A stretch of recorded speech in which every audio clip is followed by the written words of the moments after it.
Él es Paciano Padrón, ustedes lo conocen, fue parlamentario, dirigente político del Partido Social Cristiano COPEI, además es profesor universitario, lleva décadas en eso, es abogado, es directivo político de Ben América y le damos la bienvenida porque realmente Ben América ha hecho varios trabajos bien interesantes que tienen que ver con el futuro de Venezuela. Pero vamos a explicar primero a la gente, bienvenido Paciano Padrón, ¿qué es Ben América? Gracias, Napoleón. No, Benamérica es una asociación civil debidamente registrada en el estado de Florida, que tiene la finalidad de ser un órgano de participación de los venezolanos en la diáspora, particularmente en el continente americano. Estamos constituidos no solamente en Florida, sino en distintos estados de los Estados Unidos y ya en numerosos países de América tenemos la organización perfectamente funcionando. Estamos bien contentos, avanzando, ayudando en este proceso de ser voceros, organizadores de la participación del venezolano en el exterior para ayudarle a rehacer su vida en el sitio donde se está sentando y por supuesto con los ojos puestos en Venezuela, en los venezolanos. ¿Cuántos años estuviste participando en un partido político en Venezuela? Mira, debe haber sido cerca de 30 años que milité. ¿30 años? 30 años, una vida completa. O sea, en el mismo partido. Desde muchachos, sí, siempre, el Partido Social Cristiano COPEI. O sea, que eso te dio oportunidad no solamente de conocer cómo se maneja un partido en general, no solamente Social Cristiano, AD, COPEI, AD, el Partido Comunista, URD, sino tener conocidos amigos en cada uno de esos partidos, ¿no? Claro, y era además un tiempo en el cual se podían hacer amigos y uno entendía que la política es una manera de servir, de entregarse al país dentro de una perspectiva distinta. Y lo que diferencia un partido de otro, en primer lugar, es su propia ideología, su propio proyecto nacional. Hoy, desgraciadamente, la mayoría de los países, de los partidos, perdón, han ido olvidando todo lo que es ideológico, todo lo que es participación y se han convertido en instrumentos que sirven a unos dueños de la organización, que la manejan absolutamente a su antojo, contrariando un mandato constitucional. Hay un artículo, Napoleón, en la nueva constitución, en la constitución vigente, que es el 67, que yo digo que es mi artículo, porque libré una larguísima batalla para que ese artículo se aprobara. Él dice específicamente que los venezolanos tienen el derecho de asociarse en organizaciones políticas manejadas con métodos democráticos, pero dice más allá, las organizaciones políticas seleccionarán la organización de su dirección y sus candidatos a cargo de elección popular en elecciones de base con la participación de sus integrantes. O sea, es un mandato constitucional. Yo me empeñé muchísimo en esto, porque entendí la importancia de que los partidos fueran democráticos, que escogieran democráticamente sus autoridades, democráticamente sus candidatos y, por supuesto, fijaran con la participación de su militancia en la línea política. Ese mandato constitucional del artículo 67 es absolutamente violentado. Ninguna organización para este momento ejerce su vida política, o digamos su vida democrática, actualiza sus autoridades, coge sus candidatos. Es un cogollo, es un grupito el que lo maneja, comenzando por el PSUV. El PSUV es un partido que ya va para 20 años y solamente ha hecho una sola elección de base, una primera. Por cierto, Napoleón, en esa elección, un señor llamado Diosdado Cabello llegó a ser electo el último suplente de la dirección nacional, el último, según dicen, trampeando y sacando a otros, lo lograron meter a él ahí de último. Bueno, sin que haya habido nueva elección, ese señor es el primer vicepresidente. Explícame tú cómo el último suplente llega a ser primer vicepresidente de una organización sin que haya habido ninguna elección más de base.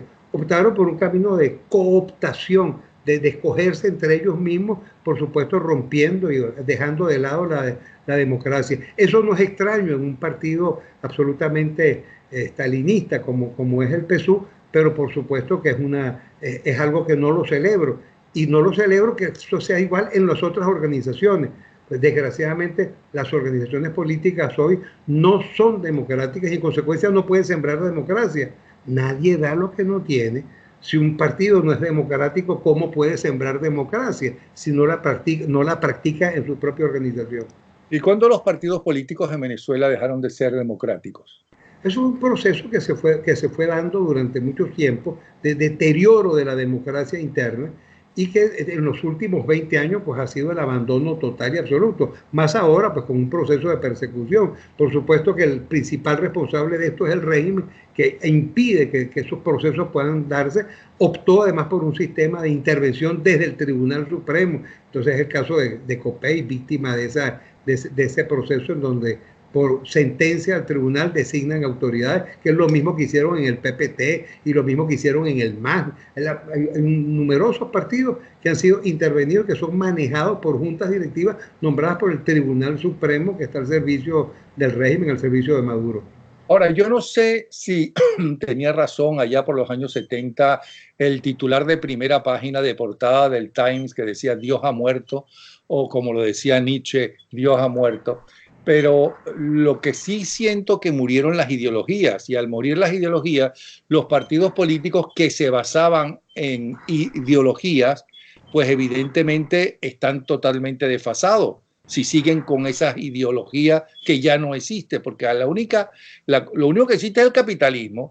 El marxismo, comunismo, eso se acabó. Se acabó con la Unión Soviética. Bueno, el comunismo nunca hubo, ningún país comunista de verdad.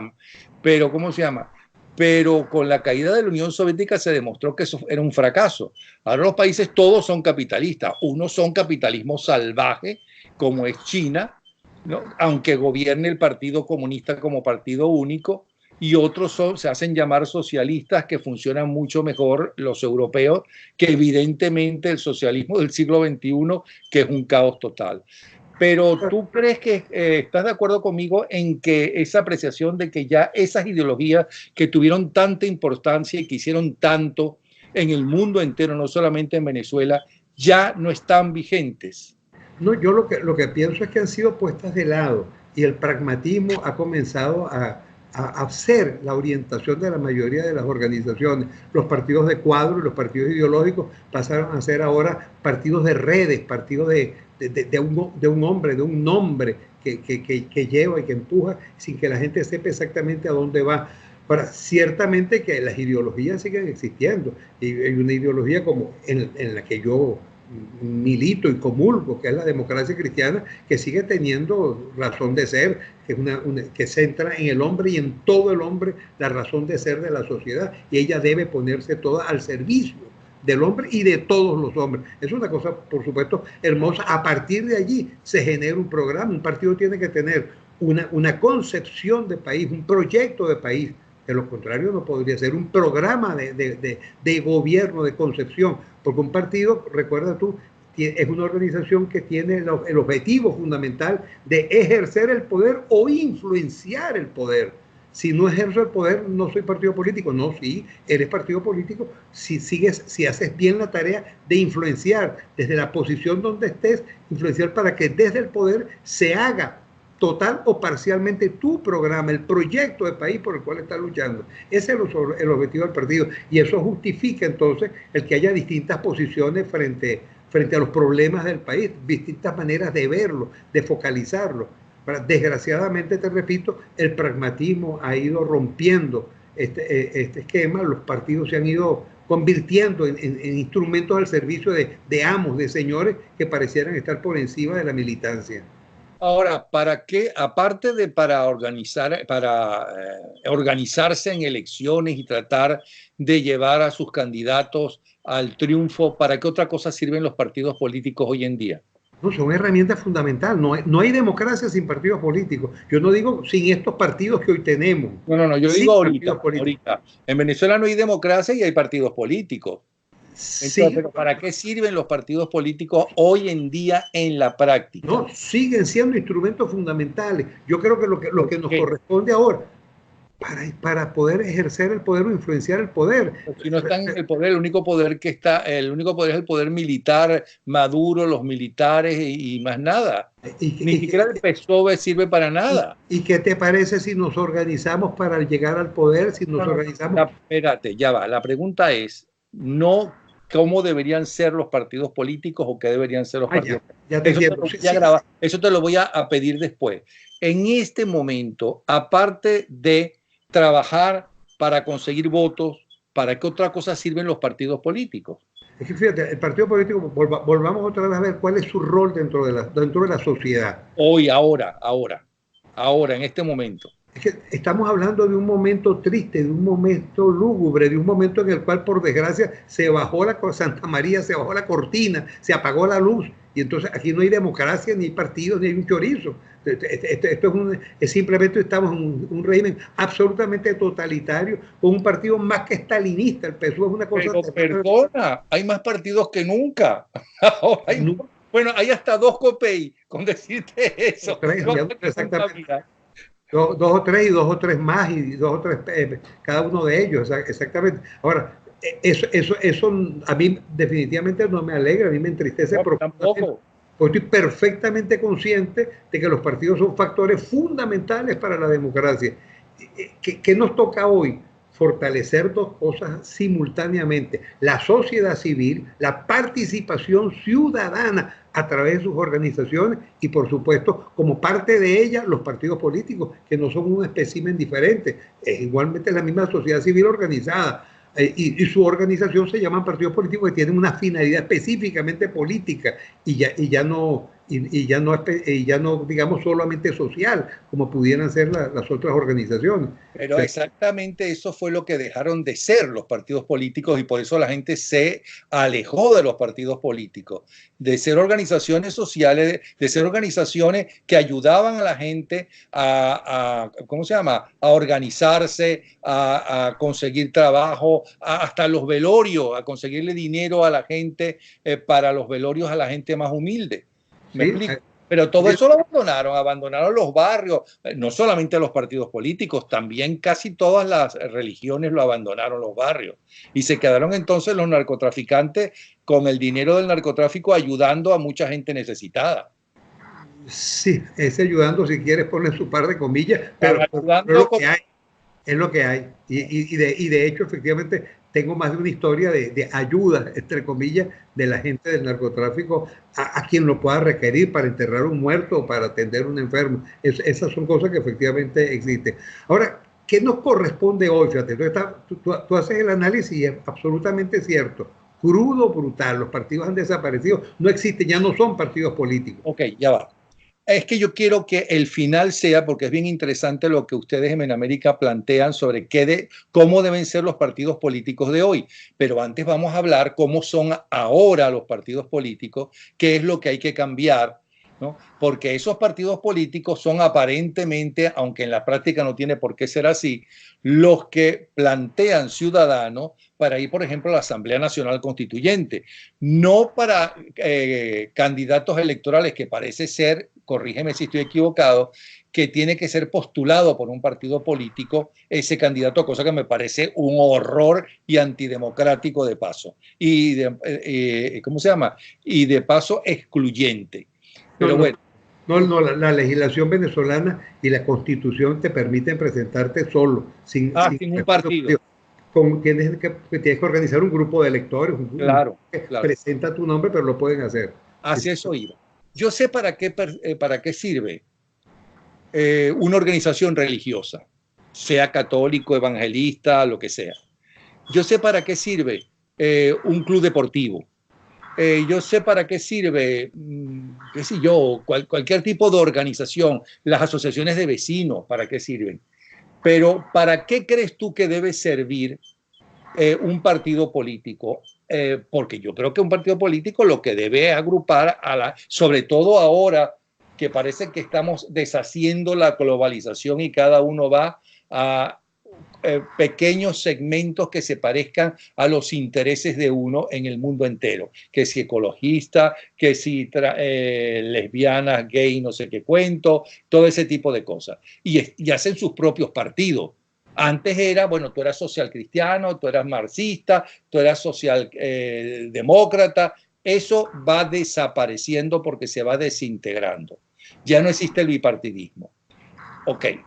Los partidos políticos deberían ser, así como son las organizaciones religiosas, deberían ser una especie de clubs de la gente que piensa, bueno, yo soy cristiano y además soy social cristiano y creo en eso. Entonces, ¿cuál es mi club? para reunirme, para jugar las cartas, para discutir si estamos todavía vigentes, no estamos vigentes, qué vamos a hacer, a quién podemos postular, cómo podemos ayudar a los otros compañeros de partido, como hace, por ejemplo, esta agrupación religiosa católica, el Opus Dei, por ejemplo, ¿no? ¿Por qué el Opus Dei no es un partido político, pero está metido en la política? Y no es considerado como partido político. ¿Cuál es la diferencia? Porque no es un partido político, simplemente es una organización de una orden religiosa. Está metido en la política. Y no. En la política, no solamente del Vaticano, en la política de los países. Perdóname, la organización como tal es una orden religiosa. Ellos tienen mucha gente que está metida en política y que ocupa posiciones políticas de importancia. Y nosotros hemos tenido, tú recordarás a Pepe Rodríguez Iturbe. Claro, y tengo grandes amigos en el país. Un gran orador, un gran intelectual, un gran pensador, un gran jurista, un gran profesor universitario. Pero mira, no es una crítica, es una pregunta. Sí, te lo entiendo, pero lo que quiero decir es que no es el Opus Dei metido en la política venezolana. Es José Rodríguez Iturbe, político, miembro además del Opus Dei, quien ejerce las dos funciones. También podría ser jugador de béisbol. Entonces es un pelotero metido en política, no, es un ciudadano que juega pelota, que religiosamente atiende su orden, que es el Opus Dei, que adicionalmente hace política. Ahora, pero verdad o mentira, dicen que el 11 de abril, por ejemplo, ahí estaba fundamentalmente la gente del Opus. De eso se habló y se dijo que había gente, y es probable que hubiese gente del Opus que pudiera haber estado metida allí, formando parte de ese grupo, no te lo niego. Pero no es la orden religiosa Opus Dei, te repito, son factores, son señores, son personajes de las organizaciones, porque al fin y al cabo podemos tener varios sombreros a la vez, jugamos roles distintos dentro de la sociedad, y eso es perfectamente comprensible. Ahora fíjate, yo lo que pienso en relación a los partidos es que no podemos perder de vista de qué se trata. Entonces decimos, ¿para qué sirve un partido político hoy?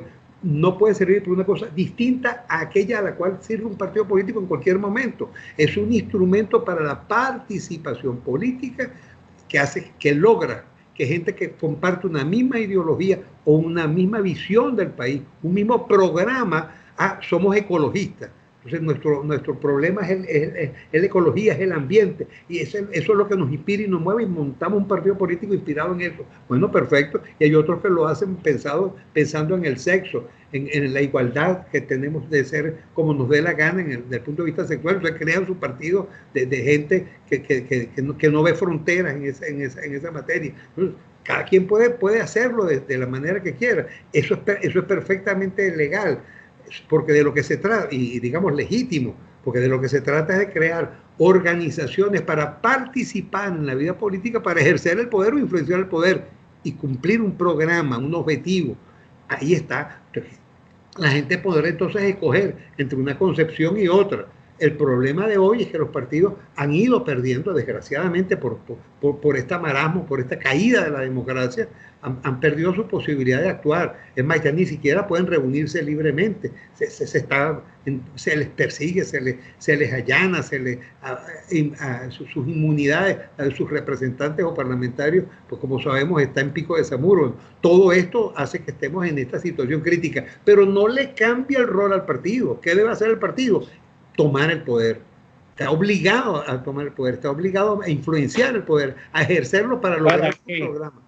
Cumplir su programa. Cada partido tiene su programa. Ahora, en general, los partidos democráticos han logrado hacer un programa mínimo común, un entendimiento sobre las cosas que queremos, y sobre eso se ha trabajado. Bonito todo lo que me estás diciendo, porque en teoría todo es muy bonito.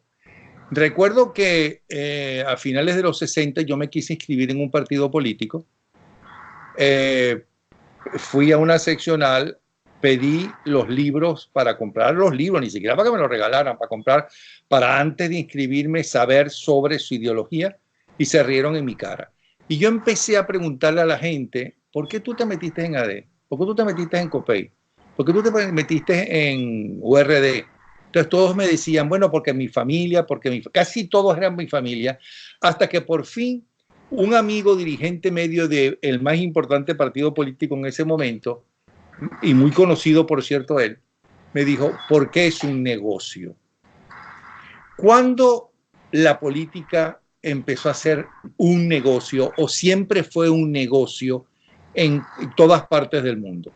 Cuando por la política se convierte en un negocio, se pierde la democracia y se pierden los objetivos y se pierden los partidos, definitivamente. ¿Fue un negocio para quién? Tendría que ser un negocio para el país y solo así podría concebirse.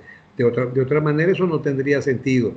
La política es el ejercicio de un apostolado, créeme, verdaderamente sublime, un programa de servicio.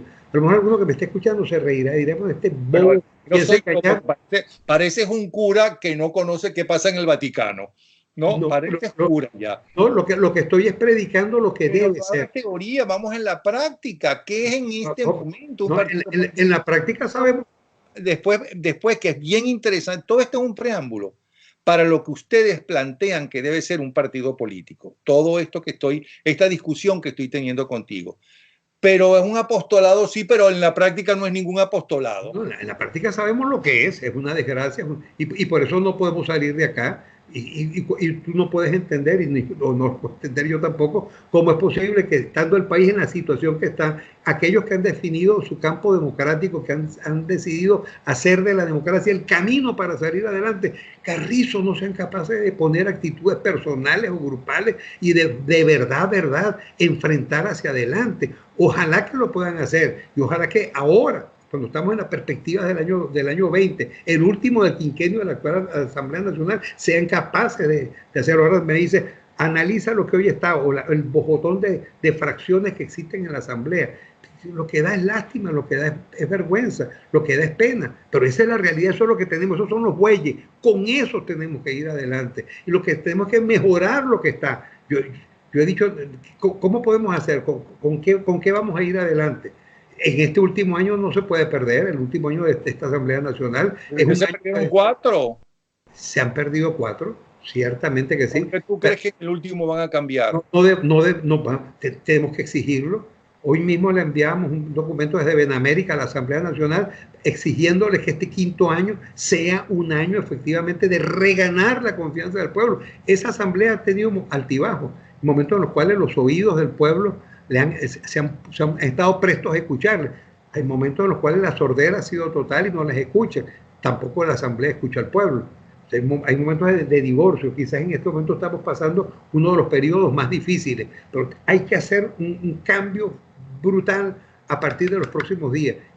Y en enero, la instalación de la Asamblea en su quinta legislatura de este quinquenio tiene que ser de empuje para el cambio, para efectivamente lograr lo que debimos haber logrado, el cese de la usurpación, que era el objetivo de este año. Bueno, hay que lograrlo el año que viene. Hay que empujar muy duro hacia allá. ¿Con qué? Con los bueyes que tenemos, no tenemos otros, Napoleón. Esa es la realidad y sobre esta realidad tenemos que montarnos y ojalá que esos muchachos, esos líderes de las organizaciones que están en la Asamblea sean capaces de entender ahora su rol y corregir los errores. Ya habrá tiempo para sacar esa cuenta.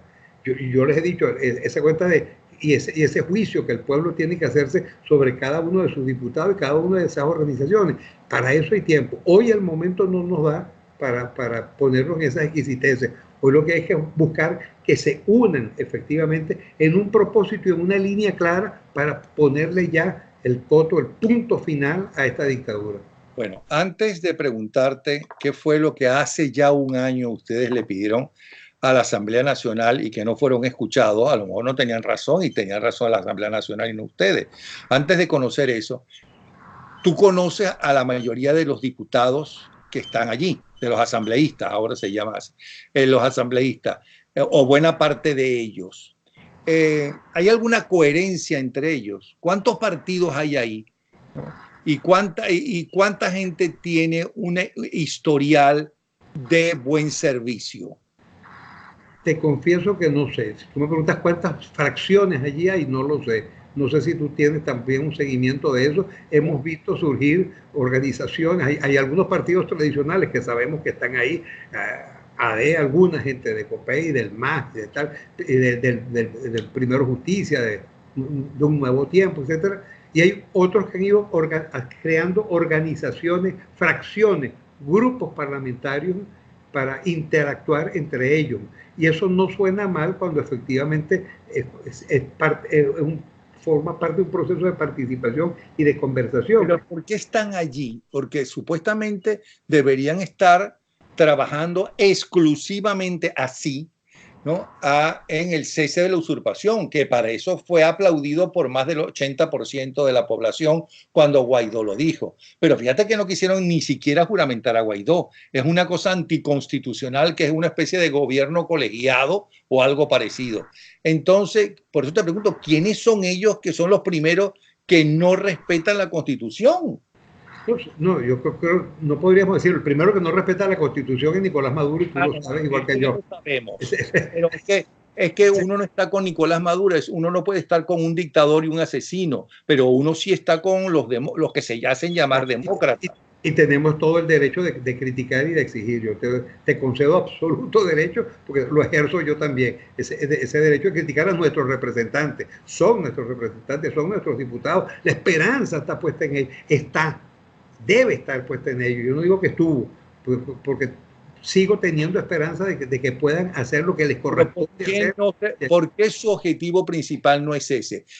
¿Cuál es la parte humana que tú conoces que les impide darse cuenta que por encima de ellos está el país y que ellos van a desaparecer porque la narcodictadura cada vez los va a ir achicando hasta hacerlos desaparecer? Están absolutamente ciegos, Napoleón. Yo no veo otra razón. ¿Dónde está la ceguera? ¿Por qué no han podido entenderse? ¿Por qué no son capaces de sentarse en una mesa y establecer una sola línea coherente con lo que, además, con lo que ellos mismos han dicho, con la línea que ellos mismos se han trazado?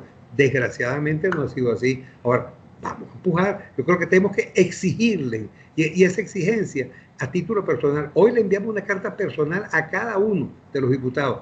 Acá una comunicación que les hicimos llegar diciendo, bueno, ahora, Carrizo, transcurrido todo este lapso, hecho el balance de estos 4 años y viendo que los objetivos no han sido logrados, no se desalienten, vamos a empujar, hay que animarlos a asumir. Pues, ¿qué otra cosa nos queda? No tenemos otra alternativa. Hoy la opción es esa. No me podría decir, es ilusorio, es lo que tengo, y tengo que marchar con los bueyes que tenemos, no son otros. Con eso tenemos que ir adelante. Ahora, ellos son seres humanos. Hay muchos países conocidos y muy cercanos a nosotros que vivieron cosas parecidas y tampoco se ponían de acuerdo. Los cubanos, por cierto, tuvieron un gobierno en el exilio, ¿no? Y ese gobierno sí tenía ministros y todas esas cosas, no como este que tenemos nosotros, ¿no? Y no se pusieron de acuerdo. Los españoles también, cuando Franco, y no se pusieron de acuerdo. Da la impresión que el ser humano en estas crisis no se une, que debería unirse, o por lo menos buena parte del ser humano. No es que se han vendido o no se han vendido, ¿no? Sino que realmente algunos estarán vendidos, qué sé yo, otros son cobardes, pero otros consideran que la única verdad es la que tienen ellos. ¿No será por eso? ¿Aló? ¿Aló, me oyes? ¿Aló? Internet en Estados Unidos no está... no te escuché porque quedaste congelado. Cuéntame. Sí, no, tú estuviste hablando hasta ahora, quien no te escuchó fui yo. Pero en todo caso, fíjate tú, hay momentos en los cuales, Napoleón, los pueblos logran unirse, y el nuestro logró hacerlo, y el 23 de enero fue producto de eso. Y mientras no fueron capaces de entenderse, las cárceles se llenaron de presos y los muertos comenzaron a purular. Y en el momento en que entendieron de que había que parar, y que fueron capaces entonces de unirse por encima de las dificultades, y sale aquella junta patriótica que logra sumar voluntades, bueno, y las cosas se dieron, el milagro se dio el 23 de enero, y la unidad, el espíritu de que se llamó del 23 de enero, que fue el espíritu unitario, lo logró. Yo no pierdo la esperanza de que esto llegue, y de que estos muchachos que deben asumir el rol que les corresponde como representantes en una situación muy difícil.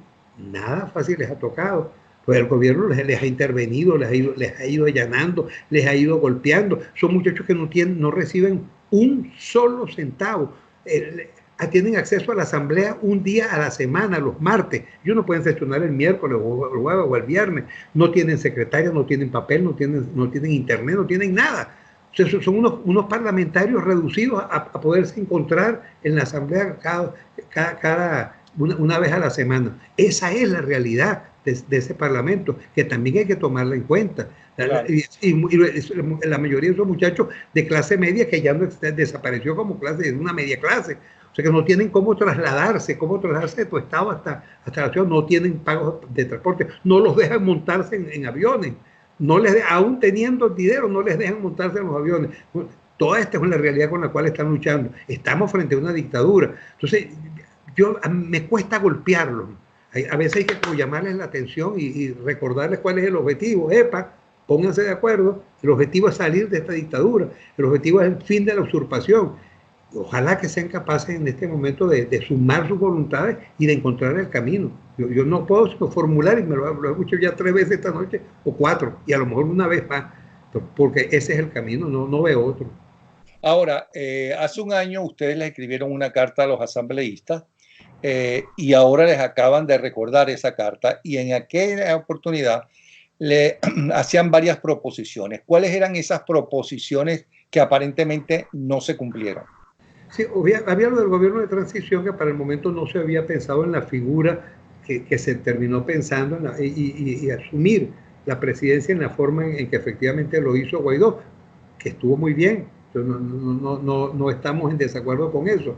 Se logró esa fase, pero la fase complementaria de forzar todo el procedimiento a través de la elección de las autoridades electorales, de las otras autoridades de la gestión pública, son indispensables. Y sobre todo, lo que significaba empujar la salida del régimen. Es que a veces pareciera que comienzan a trabajar, no digo que voluntariamente, pero de hecho a cohabitar, a mantener esa situación. Compartimos el Parlamento un día a la semana, ustedes vienen acá y les soportamos que se metan allí bajo 1000 presiones y 1000 amenazas. Bueno, yo creo que llegó la hora, y es lo que le estamos solicitando ahora, un año más tarde, hagan que este año se sienta efectivamente la representación popular. Por ejemplo, tú mencionaste un Consejo Nacional Electoral. Va a ser igual que el Tribunal Supremo de Justicia en el exilio. No va a tener ningún poder, van a elegir a unos representantes. Esos representantes no van a tener absolutamente ningún poder, no van a poder hacer elecciones a nivel nacional porque eso requiere mucho dinero y además requiere de presencia, equipo, estructura. Sí. Pero por lo menos puedes comenzar a pensar, a estructurar todas las cosas que deberías ir haciendo. Hay cosas que se pueden y se deben ir adelantando. Y de hecho, por ejemplo, nosotros en Benamerismo estamos contribuyendo en la preparación de proyectos de leyes para el momento en que esto corresponda poderle suministrar. Sí, esto tiene que caer. ¿Cómo salimos de esto? Porque Guaidó dice hay que salir de todas formas, de la forma que sea, pero después dice que no con ayuda exterior. No. ¿Cómo que no con ayuda exterior? Si al propio hasta Simón Bolívar pidió mercenarios, que pagó mercenarios ingleses. ¿Por qué están tan renuentes? ¿O es que no lo pueden decir, pero ese es el plan B y lo están organizando? Digo, yo no sé.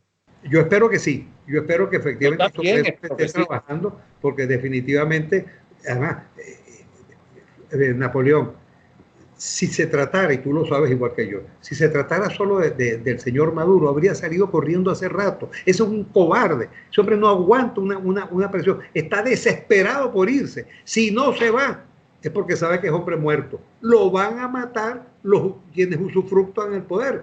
¿Quiénes? La guerrilla colombiana, el narcotráfico internacional y, por supuesto, todo el poder de la fuerza que ejercen el Hezbollah y todos estos grupos irregulares del crimen internacional organizado que pasean libremente en Venezuela, que tienen su territorio. ¿Qué le podemos ofrecer nosotros a la guerrilla colombiana o a los narcotraficantes para que acepten? Oye, está bien de verdad que se vaya Nicolás Maduro y que haya elecciones libres en Venezuela. Es un pueblo que tiene derecho a eso. Por supuesto que no habría nada que ofrecerle para gente que disfruta de nuestros pasaportes, de nuestro territorio, que donde tienen sus comandos no pisan los soldados venezolanos, menos aún los generales y coroneles. Son territorios que están absolutamente bajo su dominio. Evidentemente que ellos no pueden acceder. Entonces, frente a esa gente solo puede haber fuerza, no puede haber otra manera. no va a haber por elecciones, es imposible, no van a permitir una elección libre. Entonces, si no hay la vía electoral, ellos mismos nos han trazado el camino es el de la fuerza, vamos a organizarnos. Yo espero que eso se esté haciendo, yo aspiro que eso se esté haciendo, y espero que sea ese plan B del que tú hablas. Y yo espero que se está haciendo, pero que no se sepa, porque eso es fundamental. Ojalá que efectivamente esté. Ahora, bien interesante lo que ustedes proponen como lo que deberían ser los partidos políticos hoy en día. Vámonos al futuro. Ya estamos claros que esta gente tiene que salir por la fuerza. Ya estamos claros.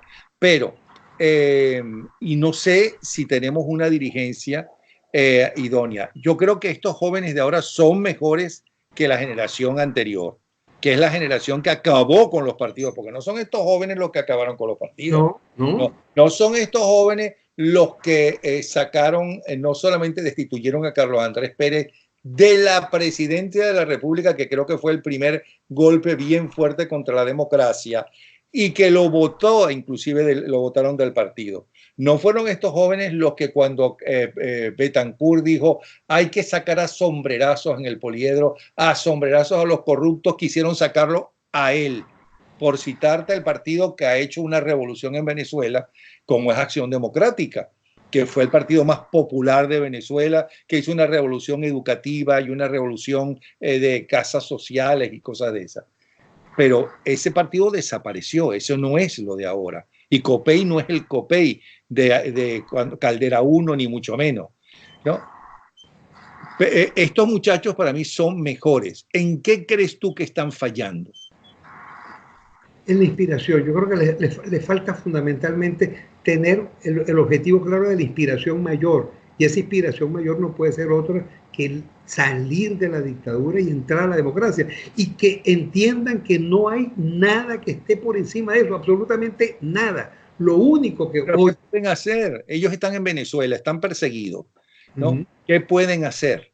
Organización de la gente, calle, no hay otra. Desde acá apoyar y buscar el apoyo internacional, la ayuda internacional, que esa ayuda puede llegar. Mira, el empujoncito puede llegar, evidentemente que puede llegar, y hay gente que estaría dispuesta a darlo, pero tiene que haber una lucha de calle muy fuerte y una organización de nosotros, de los que estamos afuera, para participar allí también, porque es muy fácil pensar en que vayan los gringos allá, o vayan los muchachos mexicanos o guatemaltecos, quién sabe de qué país, a sacrificar sus vidas en Venezuela. Pero no, mis muchachos que se quedan aquí tranquilos en la universidad, cuidadito, ellos no me los toquen. Pues evidentemente que los muchachos venezolanos tienen que ir, y los soldados venezolanos, los que están en el exterior, también tienen que dar un paso adelante. Y yo lo he hablado con los amigos militares, a los cuales consigo acá en la diáspora, tanto en Estados Unidos como en otros países. Acabo de estar en México y allá me reuní, en Perú también. Pero vamos a ver, la gente tiene que moverse, tiene que activarse, y tenemos que dar de nuestra parte. Entonces el apoyo tiene que ser venezolanos en Venezuela, venezolanos afuera, muy activos y muy unidos. Y eso de la unidad, cómo nos viene a nosotros. Y tú que conoces de esta diáspora dispersa y que te toca escuchar todas las campanas, sabes qué dispersos estamos, qué separados estamos, cuando deberíamos estar más unidos que los que están en Venezuela, ser capaces desde acá de impulsar. Entonces, tenemos una tarea nosotros, los venezolanos, que no los demás, y luego por supuesto la ayuda, la solidaridad, el respaldo, que yo espero que llegue, pero que tenemos que ser nosotros los primeros, los que están allá, y los muchachos que están en la Asamblea Nacional, créeme que tienen todo mi respeto, mi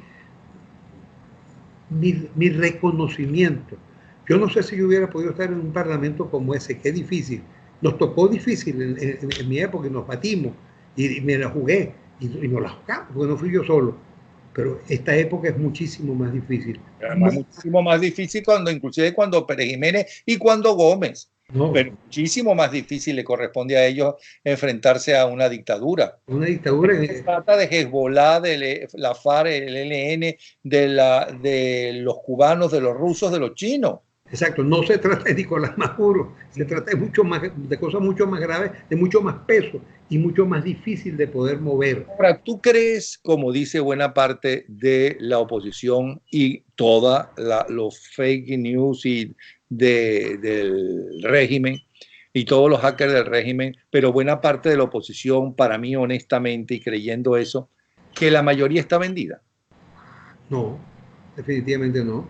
Sería pensar que la mayoría son malos, que la mayoría es gente que está equivocada. No, creo que lo que hay sí es mucho desaliento en la gente. Somos demasiado facilitos para enfriarnos, Napoleón. Ay, ahora sí nos fregamos. Aquí no podemos salir más nunca. Esto es para toda la vida.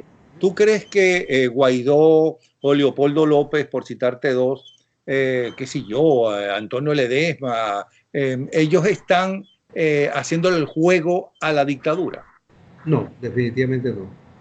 Yo pienso que no, y hay gente que se atreve a pensar estas cosas y a decirlas, lo cual a mi juicio es mucho más grave. ¿Hay errores? Los hay. Y mencionaste a tres amigos y los valoro mucho. Antonio, que es de todo mi corazón, y por supuesto a Leopoldo y a Guaidó, a quien no conozco personalmente, pero le tengo un gran afecto a ese muchacho, que siento que tiene una gran capacidad, un enorme liderazgo. ¿Cómo me entristece no verlo? Ojalá que esta nueva reelección, y yo veo casi indefectible su elección ahora el 5 de diciembre, ojalá ocurra así, salvo que vaya a ocurrir una cosa que pueda ser mejor, no la veo venir. En todo caso, que esa nueva elección sea realmente un punto de arranque, de inflexión, de empuje.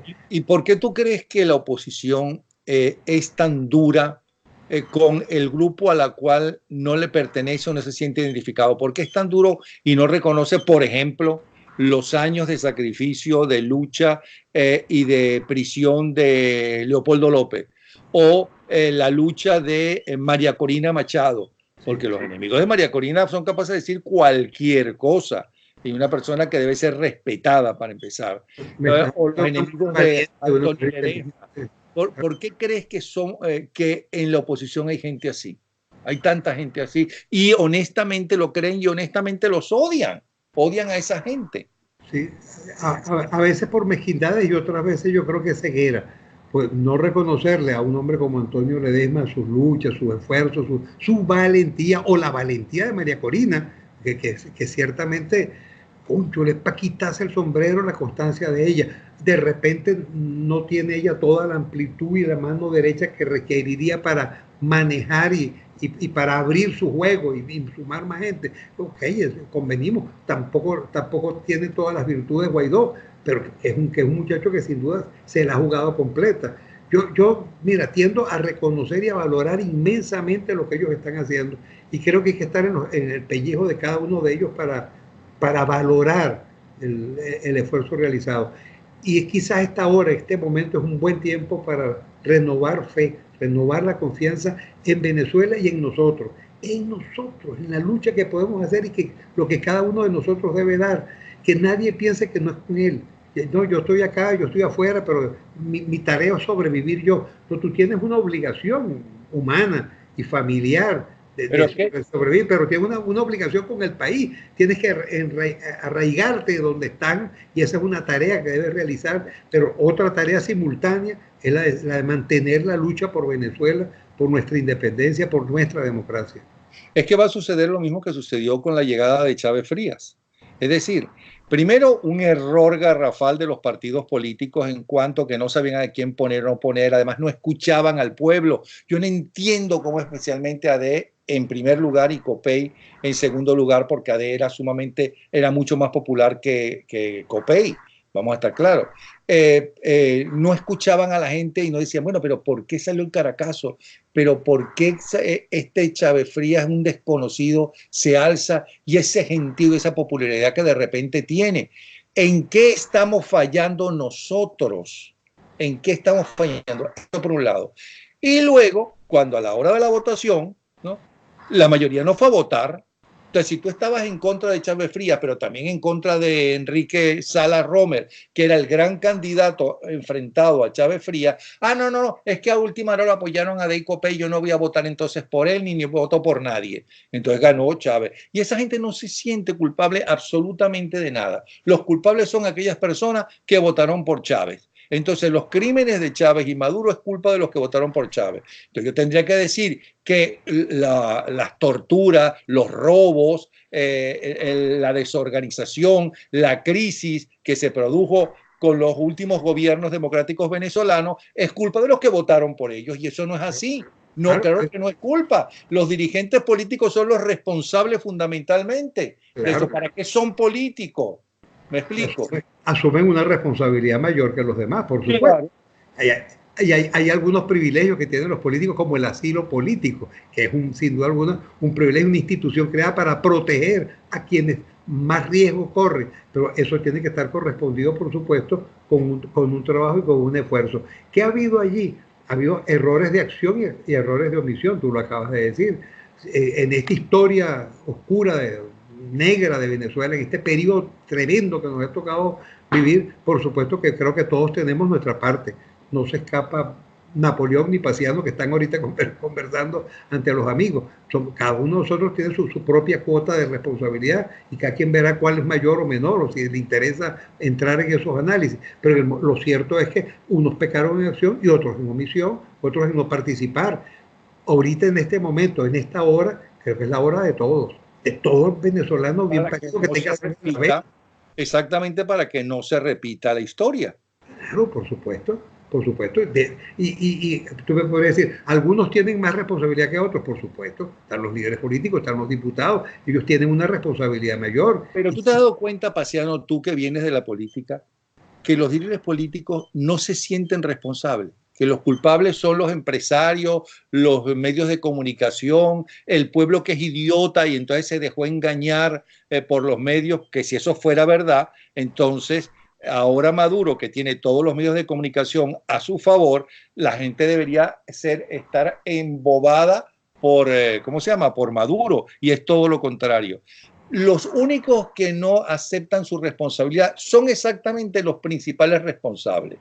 Porque ¿para qué te metes a político si, ¿cómo se llama?, si no quieres ejercer una política en beneficio de las mayorías? Y lo que quieres hacer es un negocio, por ejemplo. ¿Para qué te metes a, qué sé yo, a policía si le tienes miedo a las armas? ¿Para qué te metes a médico si te desmayas cuando ves sangre? ¿Para qué te metes a maestro si odias o no te gustan los niños o no tienes paciencia con los niños? No, bueno, tú tienes una responsabilidad y los partidos políticos hoy en día tienen una responsabilidad y los dirigentes políticos tienen la principal responsabilidad. Por supuesto. En política, no en medicina, no en ingeniería, no en arquitectura, en política. Claro, en economía los economistas tendrán la palabra y en el deporte los deportistas, cada quien en lo suyo. Ahora, ciertamente el reconocer tus propios errores, tus propios pecados, tu propia culpabilidad, lejos de hundirte te va a levantar. Y son los hechos precisamente de los grandes líderes, que son los hombres capaces de reconocer sus errores y a partir de ahí remontar la cumbre y lograr el éxito y tomar el camino correcto. Si estamos simplemente echándole la culpa al otro, cosa en las cuales somos especialistas, y no buscando realmente dónde están los errores, las fallas, para no volverlas a cometer, no habrá posibilidad de salir adelante. Echarle la culpa al otro se llama inmadurez. Pero una cosa que te iba a preguntar sobre la situación actual venezolana. ¿Cómo hacer entonces? ¿Tú no crees que mientras el petróleo, el hierro, el oro, el uranio, es decir, las riquezas naturales de Venezuela estén en manos de unos burócratas, sean honestos, deshonestos, los que quieran, la tendencia al fin es que no exista un presidente democrático, ¿no? Porque entonces tiene el poder económico y además tiene el poder político. Y además es el jefe de la Fuerza Armada Nacional, ¿no? O sea, que está todo ligado. Y además existían las tribus, ¿cómo se llama?, entre los abogados. ¿Tú no crees que mientras se maneje tanto dinero y eso no sea privado y que el Estado lo que sea es el vigilante de los impuestos, el vigilante de las leyes, el vigilante de que funcione el país, la tendencia a la corrupción y al caos que se produjo fue mucho mayor que antes de la nacionalización del petróleo y el hierro? Nunca antes habíamos tenido una cosa semejante desde el punto de vista de la corrupción, de la pérdida de los valores y por supuesto del uso y abuso de los dineros públicos, de tomar decisiones en beneficio de su bolsillo, sin importarle para nada al país. Nunca antes habíamos vivido un momento tan difícil como este. Y por supuesto que allí hay de las principales cosas que están ocurriendo es la concentración del poder en una sola mano. Aquello en lo cual insistió mucho Hugo Chávez, un solo gobierno, un solo país. En la medida que él hablaba de un solo gobierno, era la manera de unificar todos los poderes sometidos a su propio control. Al emperador. Claro, cuando se perdió el control, cuando el Parlamento ya no controló, cuando los tribunales estaban genuflexos frente al gobierno, la desbandada fue abierta, o sea, ya no había razón para no robar. La lenidad, la no sanción de los delitos es la puerta abierta a los delitos mismos, es la manera de que estos se multipliquen de una forma brutal. Eso es verdad y nunca como hasta ahora. No, nunca. Pero esto es lo peor del pasado. Porque recuerda lo que le costó a la sociedad organizada venezolana que se empezara a descentralizar el país, que se empezó, por cierto, si mal no recuerdo, con Jaime Lucinchi. Y luego cuando quiso hacerlo Carlos Andrés Pérez II, lo destituyeron, ¿no? Porque hasta los gobernadores se escogían a dedito, ¿no? Entonces, había los famosos notables que pidieron actualizar y renovar el país, y actualizar el país, y costó muchísimo y se negaban a hacerlo. O sea que no es que los dirigentes del pasado, espero que estos jóvenes no sean así, ¿no? Aunque dicen que son muy sectarios, tú me dirás, pero esos dirigentes anteriores a estos jóvenes de ahora también eran bien antidemocráticos, por cierto. Siempre ha sido una lucha la de la democracia, la de la perfección del sistema, la de la participación. Ahora, habíamos logrado un país que había ido descentralizándose de manera verdaderamente magistral. Ahora, desgraciadamente, todo ha vuelto a centralizarse, pues en la medida que se centraliza, controla, que es el objetivo único del gobierno, el control para someter. Nosotros vamos a tener que arrancar. La primera decisión que tomó la Asamblea Constituyente, cambiar la Constitución, fue eliminar la bicameralidad, bajo un argumento muy sencillo: serán menos parlamentarios, menos gastos, menos dinero, porque ¿qué sentido tiene senadores y diputados? Una sola Cámara, una Asamblea Nacional. Eso dicho así, sin mayor conocimiento, suena como bien, suena como interesante. Ahora, cuando tú olvidas o no conoces o desconoces la función de cada Cámara, el Senado es la representación de los estados. Por eso la representación es paritaria. No importa si el estado es grandotote, si es Mérida, si es Zulia o Miranda, tendrá 2 senadores, al igual que Apure o el otro, porque esa es una cámara que representa a la federación de los estados. Y ahí se establecen entonces los equilibrios. Y tienes otra cámara que representa al pueblo. Ahí los representantes son en proporción a la población. Entonces el Zulia elegirá 13, 14 o 15 diputados y el Apure elegirá 2 o 3 nada más, porque su población solo da para eso. Eso te permite un equilibrio, una descentralización. Y a mí me tocó estar en 2 de mis periodos parlamentarios, de los 4 que tuve, había mayoría absoluta de Acción Democrática en las 2 cámaras. Y yo vi cómo en las cámaras los proyectos que aprobábamos en diputados no necesariamente iban a ser aprobados en Senado, o los que venían de allá aprobados, por supuesto, por AD, porque si no, no hubiera salido aprobado, eran rechazados acá, porque teníamos intereses contradictorios, porque era una representación popular y otra representación de los estados, los intereses eran diferentes. Ese equilibrio se perdió. Yo soy absolutamente dado al gobierno bicameral. Creo que el Parlamento tendrá que ir hacia allá. Pero en este momento, más importante que pensar en modificar la Constitución es simplemente que la Constitución se cumpla. Ese es el objetivo fundamental y hoy hay que tratar y luchar por ella. Hay quienes plantean el cambio de la Constitución como la cosa más importante, una constituyente. Créeme, yo no le doy mayor importancia, por más que me gustaría cambiar esa y algunas otras pocas cosas, porque en general la Constitución está bien.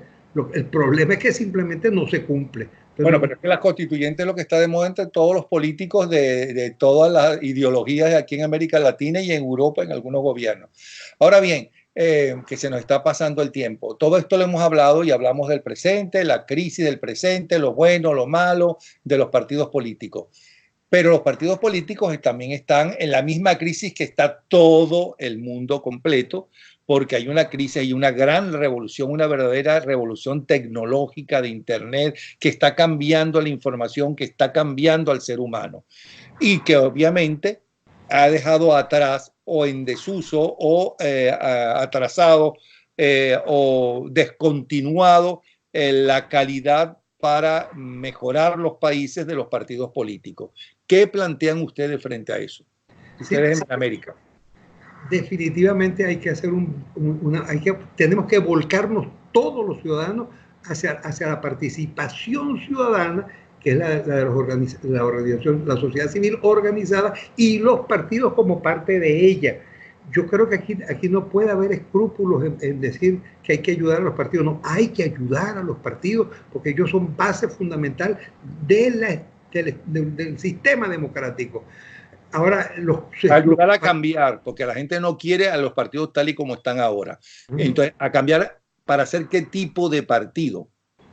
Partidos que cumplan con su rol, con su fin, que tengan una visión de país, que tienen que tenerla, y que alineen entonces democráticamente a su gente para participar en la vida.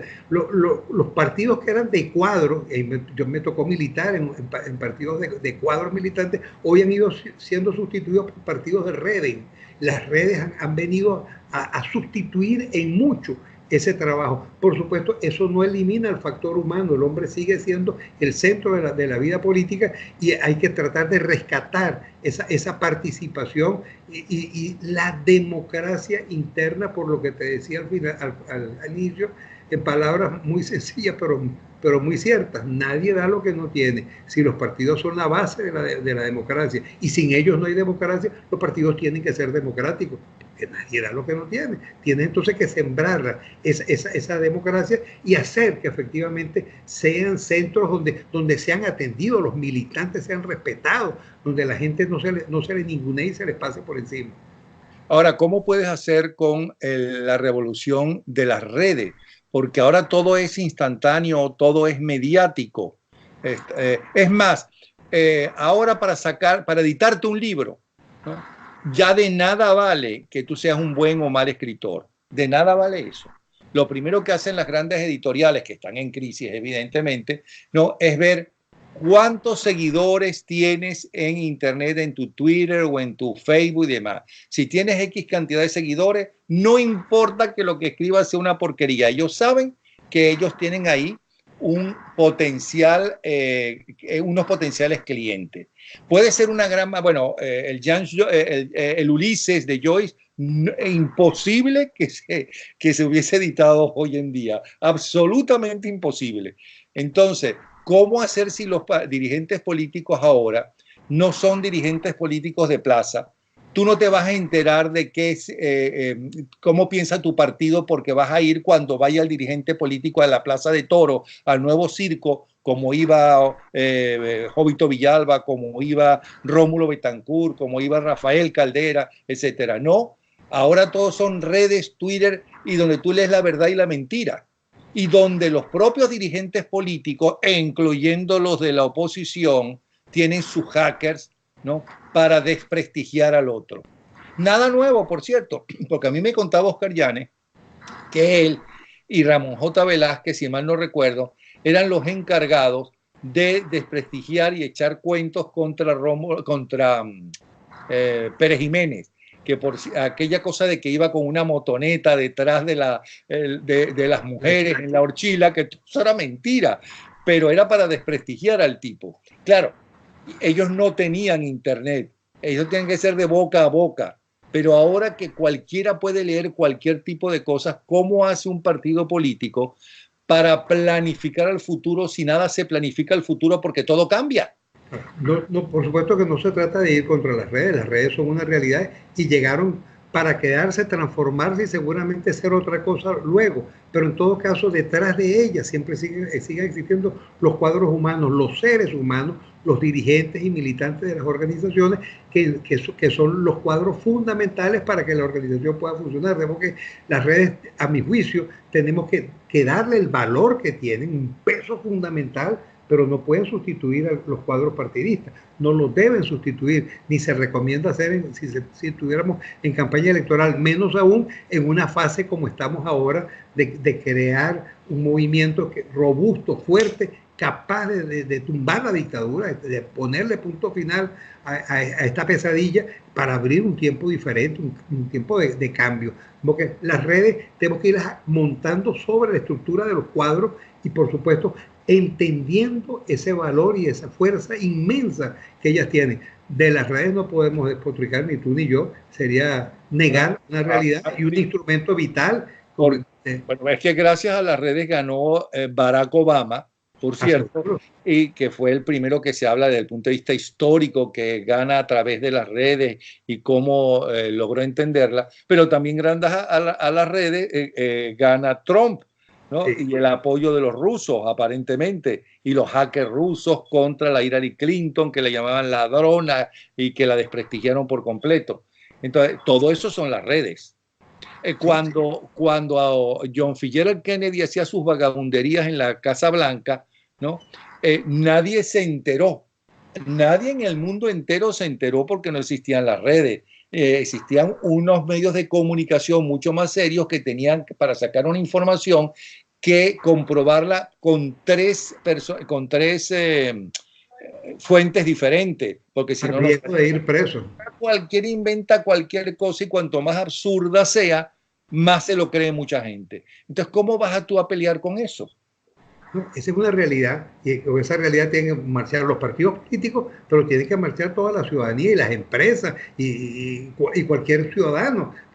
Tú como ciudadano, como comunicador social, estás sometido a ese mismo bombardeo y tienes gente que compite contigo, que quiere quitarte los espacios y que va a inventarse de las cosas contra ti.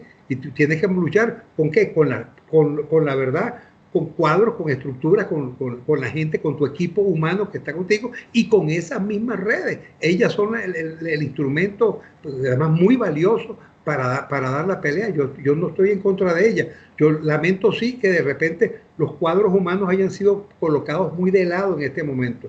Y por eso mi invitación a los partidos para que entiendan si la democracia fundamentalmente es centrada en el hombre y el Estado que hoy necesitamos es un Estado cada vez más pequeño como Estado y más grande en servicio a la gente, un Estado que se meta en menos cosas, pero que sea un gran orientador, un gran impulsador, un gran promotor para la economía, para la vida social, para que el ciudadano en definitiva se realice, con autoridades que hablen poquito.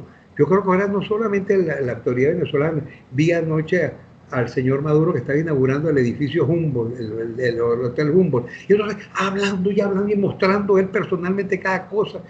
Qué ridiculez ese deseo de protagonismo hasta en una estupidez como esa, en vez de dejar que otro señor que conozca mejor pueda hacer la presentación. Eso es Pérez Jiménez, eso lo hizo Pérez Jiménez, lo inauguró Pérez Jiménez. Lo hizo en 11 meses y ahora lleva no sé cuántos años restaurando y costó 1000 veces más toda aquella cuestión. Es una estupidez. Yo creo que hace falta más gobernantes que cada vez hablen menos y estados que cada vez hagan menos activamente, simplemente sean promotores para la organización de la gente. Ese es el estado que queremos, hacia ahí nos tenemos que dirigir, ese es el estado democrático. Y los partidos igual, los partidos que valoren a la gente, que centren efectivamente en el ser humano su acción y que tengan en este momento el patriotismo necesario para entender que el programa no es sino uno solo, salir de la dictadura para abrirle campo a esa Venezuela próspera que queremos. Pero en definitiva has dicho, el gran titular es que nuestros partidos políticos hoy en día no son democráticos. No lo son, desgraciadamente. Y en consecuencia no puede haber democracia sin partidos políticos, en consecuencia estamos cojeando de allí, vamos a meternos a eso, vamos a ayudarlos, vamos a estimular y a organizar a la sociedad civil, también hacerla más democrática. Hay organizaciones de la sociedad civil que son igualmente cogolléricas, no hay participación, hay un solo señor que es el dueño, el único que da la cara, el único que da el rostro. No, que también haya toda la participación necesaria. Las organizaciones sociales son para servir a la gente, no para que el dueño, entre comillas, se sirva de ellas. ¿Cómo hace la gente para ponerse en contacto con Ben American y conocer más de las cosas que tú nos estás diciendo hoy? Claro, nuestra página www.benamerica.org, bueno, se comunica con nosotros, tranquilo, ahí no hay rollo, estamos siempre abiertos Siempre, Bueno, siempre, siempre abierto. muchísimas gracias, Paciano, por esta hora que nos has dado tan interesante, ¿sí? Gracias Gracias, a ti, hermano. Paciano Padrón.